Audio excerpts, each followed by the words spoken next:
In this video I'm going to show you how to use CSS transitions to improve the way certain styles respond to user interaction. When you hover over a link or any other element, any styles defined by the hover pseudo class are applied instantly. Using transitions allows you to animate the change from one state to the other in a smooth manner. This is particularly useful in combination with the transform property. For example, if you scale an image using transform on its own, the image jumps instantly from one size to the other. By adding a transition, you can zoom the image smoothly in and out. You define a transition using the following properties. Transition property determines which other CSS properties are affected by the transition. Transition duration sets the duration of the transition from one state to the other. Normally it's set in seconds. Transition timing function takes a keyword that describes how the transition progresses. I'll explain the keywords in a moment. Transition delay allows you to set a delay before the transition begins. And transition shorthand just combines all these properties together. The transition timing function takes one of these keywords. Ease means that the transition starts slow, speeds up, and then slows down again at the end. Linear means the transition should be even throughout. Ease in starts slow, speeds up, and maintains the same pace to the end.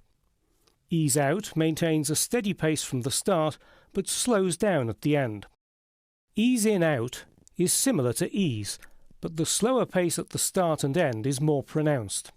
Cubic Bezier takes four comma-separated numbers specifying the points of the Bezier curve used to calculate the easing. Unless you're a mathematic whiz kid who knows how to specify the points of a Bezier curve, you'll probably never use this final option. Right, let's put CSS transitions into action.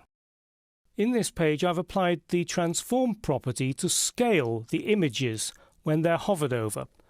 So if we just look at it in live view, you see that what happens is when I hover over that image, it immediately jumps from one size to the other, and the same happens when I move my mouse away. Jump, jump. So the transition will make it a smooth zoom in and zoom out. Go back into the style sheet. Now the transform property has been defined in the hover pseudo class. You might expect that that's where you would put the transition as well, but the normal practice is to put the transition in the rule that affects the normal state of the element. So I'm going to define the transition up here in this rule, which controls the images inside the images div. I'm going to use the transition shorthand. I want the transition to last half a second, so it'll be 0.5 s.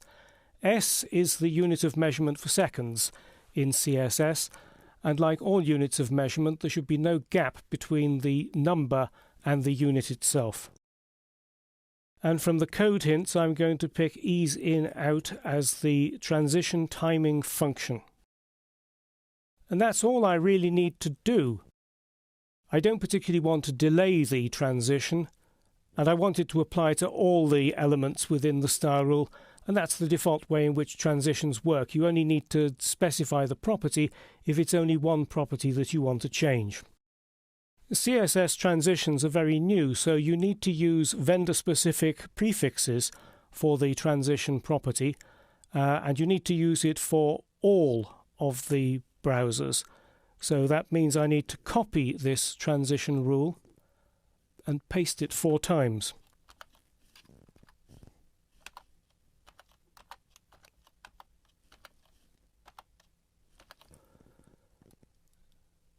Then I'll make the first one -moz for Firefox. Then -ms for Internet Explorer. Internet Explorer doesn't support transitions until Internet Explorer 10. For Opera it's O. And for Safari and Chrome we need -WebKit. So let's just save that. Expand the page and toggle live view on and off, and let's see what the results are.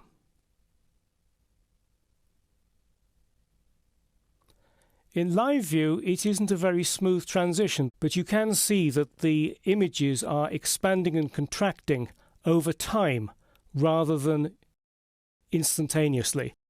Let's just test that in a real browser to see what it looks like. So here it is in Firefox 4, and you can see the transition is now very smooth indeed. And let's just make one more check. This is in Safari, and again, a very smooth transition. So it's actually very simple to create smooth transitions, smooth animations using CSS transitions.